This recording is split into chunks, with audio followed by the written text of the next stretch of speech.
But साहब आज हम वापस आ गए और एक नई वीडियो लेके। बहुत ही इवेंटफुल टाइम रहा है हमारी पिछली वीडियो से अभी तक। 2-3 स्टेट के इलेक्शंस निकल गए हैं एंड क्या लेजेंडरी इलेक्शंस निकले हैं। आप एक बार, मैं आप सबको वीडियो चालू करने से पहले ही बोलना चाहूंगा, वीडियो छोड़ दीजिए। क्यों? आप जा करके देखिए सीएमओ असम का इंस्टाग्राम पेज। मैं बता रहा हूँ, उन्होंने कुछ तो वाइब बचाया है भाई, कुछ तो वाइब बचाया है। I don't have words left. It's crazy. It is some legendary thing going on. Crazy. उन्होंने किसी जेंजी को हायर कर दिया। Yes, looks like it. And Gen Z looks like a Kanye fan. Yeah. But vibes पे चल रहे हैं at this moment, so yeah, I guess fair enough. I think है कुछ बढ़िया कर रहे हैं वो लोग। Everybody wants to know what I would do if I didn't win. I guess we'll never know. Flashing lights. Second term भाई साहब का खुद का है, बीजेपी का थर्ड टर्म है ये असम के अंदर, तो क्रेजी ही कर दे रहे हैं एकदम। मुझे समझ नहीं आया सीएमओ असम सर ने वहां पे इलेक्शन के लिए रैली करी है या वाइब्स पार्टी ऑर्गेनाइज करी है। यस क्योंकि मेरे को याद है जब इलेक्शन का रैली भी चल रहा था तो हमारे सीएम सर जी को मिला है डाइट कोक और ब्रदर ने full vibes, full aura points कमाए वहां पे जेंजियों के साथ में कि अरे मामा डाइट कोक भी पीते हैं। अरे क्रेजी हो गया है। डाइट कोक पे नहीं रुके हैं वो बंगाल आए रैली करने, यस सपोर्ट दिखाने, यस और उन्होंने बंगाल में कोका कोला पी, यस और उन्होंने बोल दिया no shortage in Bengal as well, and indeed it was no shortage of support it seems. So भाई साहब अब हम चालू करना चाहेंगे। Yes. पहले elephant in the room address करते हैं। जी बंगाल इलेक्शन के बारे में भाई साहब आप क्या कहना चाहेंगे? सो बेसिकली क्या है कि एक क्लीन स्वीप बोलूंगा इस इलेक्शन को, तो क्योंकि एकदम हवा नहीं टोर्नेडो आया है और सुनामी साथ ले आया है। 207 सीट जीती है बीजेपी, 80 सीट पे टीएमसी है, 2 कांग्रेस के हैं और एजेयूपी हुमायूं कबीर की जो पार्टी थी जो बाबरी मस्जिद बना रहे थे वहां पे मुर्शिदाबाद में, उनको 2 सीट मिला है, दोनों में वही जीते हैं, तो एक बाई इलेक्शन में जाएगा। बेसिकली कहने का तात्पर्य ये है कि बहुत ही मजेदार इलेक्शन था, पर अगर आप वोटर परसेंटेज देखें तो वहां एक्चुअली आपको गेम समझ में आएगा कि हुआ क्या है। सो बेसिकली क्या है, बीजेपी को मिला है 45.84 और टीएमसी को मिला है 40.8। 5% का डिफरेंस है। 5% में गेम पूरा पलट गया है मुंह के ऊपर। भाई साहब थोड़ा फिगर यहाँ लगा देंगे, सो सर रनिंग विजुअल्स चलते हैं आसपास दिख रहा होगा। हाँ, 1% में इलेक्शन पलट जाता है। यस 5% का डिफरेंस है, तो इसका मतलब बहुत ज्यादा ही सपोर्ट है। और इस इलेक्शन का एमवीपी अगर हम किसी को देना चाहेंगे वो है श्री श्री श्री श्री राहुल गांधी। क्या आदमी है, बिल्कुल मतलब क्रेजी। 2 सीट जीत गई है उसकी पार्टी, 200% की बढ़ोतरी, 0 से 2 पे आ गए हैं वो लोग अब सीधा, और उनका पार्टी को मिला है 2.97%। सीपीआईएम को मिला है 4.45। चलो सीपीआईएम को तो एक बेस है, हम मानते हैं, चलो उनको तो मिला जो मिला। कांग्रेस का 2.97 में 2 सीट मिल गए उनको। ये सब किसका वोट कटा है आप बताइए, please do some critical thinking यहाँ पे। ये मतलब कमेंट्स में राहुल गांधी जी की तारीफ हो रही है। जी एमवीपी है वो आदमी, 200% की ग्रोथ करी है। और उन्होंने एक वीडियो से ममता बनर्जी की 100% से डिक्लाइन भी एग्जैक्टली मतलब क्रेजी ही कर दिया है बिल्कुल। एक हमने हमजा अली मजारी देखे थे और दूसरा हमने राहुल गांधी जी देखे। एकदम अगर आप एक चीज दिखाएंगे यहाँ पे, विजुअल दौड़ाएंगे हम यहाँ पे, कितना सारा सीट है जहाँ पे 20% कम वोट शेयर है तृणमूल को, वो है 12 सीट, और 130 सीट है जहां पे उनका वोट शेयर 10 से 15% कम हुआ है।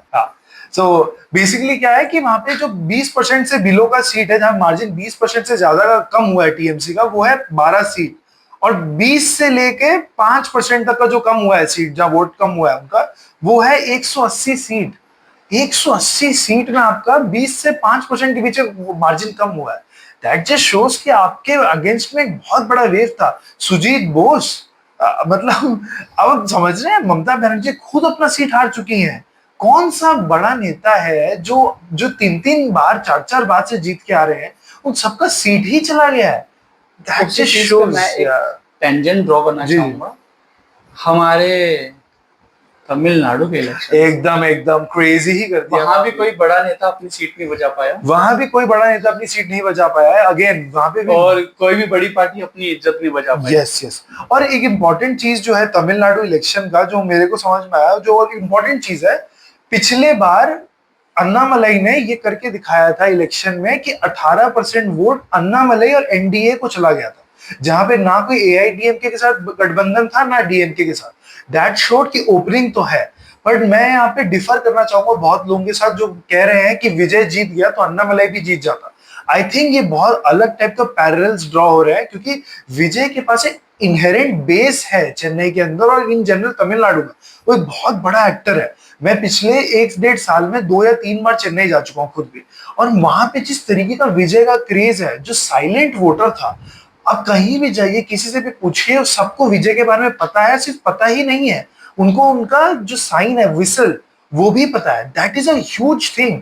आपके पार्टी को ऑलमोस्ट फर्स्ट इलेक्शन लड़ रहा है वो अपना, सबको साइन पता है, सब वोट कर रहे हैं। और जो एक एनेक्डोटल एविडेंस जो लोगों से पता चला, जो बहुत से न्यूज रिपोर्ट्स में भी आया, वो ये था कि बच्चे अपने पेरेंट्स को बोल रहे थे कि आपको विजय को ही वोट देना है वरना मैं बात नहीं करूंगी या करूंगा।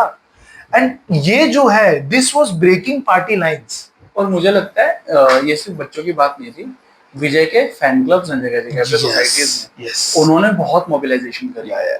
और मैं यहाँ पे श्रेय देना चाहूंगा हमारी ट्रियर डाइट कोक को फिर से, बिकॉज एक कंसिस्टेंट थीम जहां डाइट कोक पहुंची है और जिस पार्टी ने पहुंचाई है वो पार्टी जीत गई है। या दैट इज ट्रू एक्चुअली। विजय भाई साहब ने भी दारू के साथ डाइट कोक पिलाई है। यस, उन्होंने एक नया कंकॉक्शन जो कि उस एज के लोगों के लिए नया था शायद, यस, करंट जो अभी हमारे यंगस्टर्स उनके लिए शायद उतना नया नहीं है, यस, वो उन्होंने करके दिखाया है। या अब ऐसे प्रभावी नेता को हम कैसे रोक पाएंगे, आप ये बताएं। और अगेन यहाँ पे भी 34% का वोट शेयर था इनके पास में, टीवीके के पास। और सर जो सेकंड बिगेस्ट पार्टी डीएमके है, जो रूलिंग पार्टी थी, उनको 25 से भी कम में सिमट गए।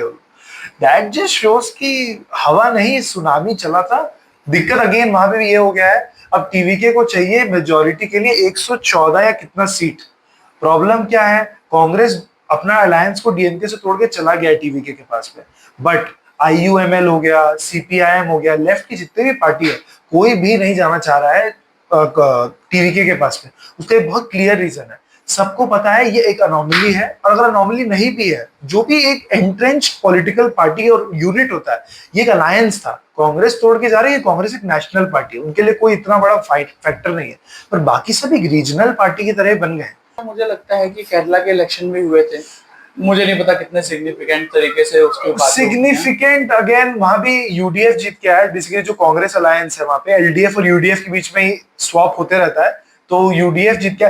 बट जो इम्पोर्टेंट चीज है वो ये है, बीजेपी का सिर्फ खाता नहीं खुला है, 3 एमएलए बने हैं।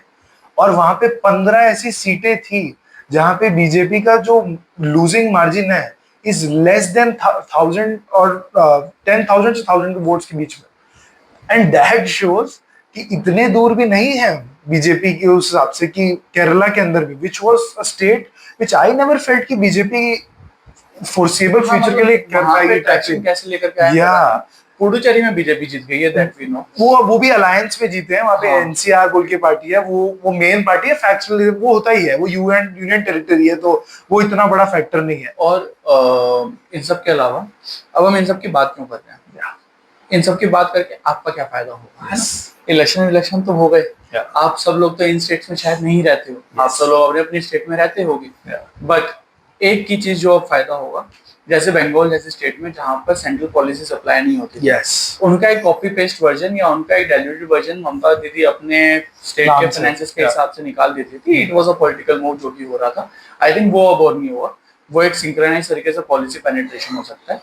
दूसरा, बंगाल के अंदर जो उन्होंने मैनिफेस्टो के अंदर बोला है, which is development development development, we hope that happen. TV के का पूरा वही था कि भाई फैमिली पॉलिटिक्स खत्म करनी है, करप्शन खत्म करनी है, होपफुली गवर्नेंस बेटर हो तमिलनाडु में। बट आई थिंक उतना चैलेंज गवर्नेंस का जितना लोगों ने बोला है पास्ट में, मुझे लगता नहीं है लोगों में सेंटीमेंट वैसा था, बट अगर था और अगर लोग फील करे थे, I hope they get whatever they want in that. So थोड़ा सा स्ट्रक्चरल चीजों में बात कर लेते हैं बंगाल के बारे में और इन जनरल बाकी चीजों के बारे में भी। फर्स्ट जो बंगाल के बारे में जो स्ट्रक्चरल चीज जो मेरे ध्यान में आ रहा है वो है कि बॉर्डर फेंसिंग हो जाएगी अब, देयर इज नो रीजन कि बीएसएफ को लैंड नहीं मिलना चाहिए बॉर्डर फेंसिंग के लिए. There was a big issue election का. I think that would be easy slam dunk situation.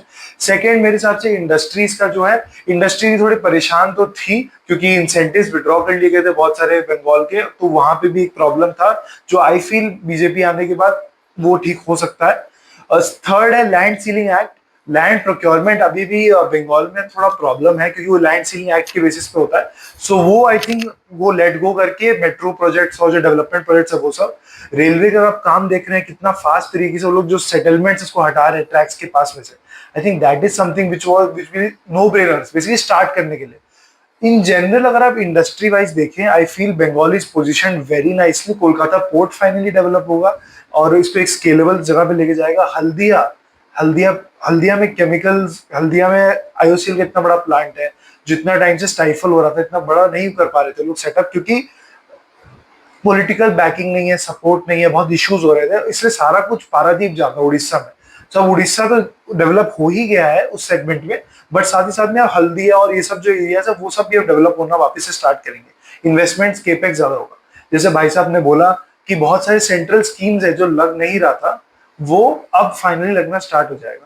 So these are some things जो आई फील बहुत ईजी है और बंगाल का जो इंडस्ट्रियल प्ले है वो आई फील वापस अनलॉक होगा. तो उसी के साथ आज के वीडियो यही समाप्त करते हुए थैंक यू फॉर वॉचिंग.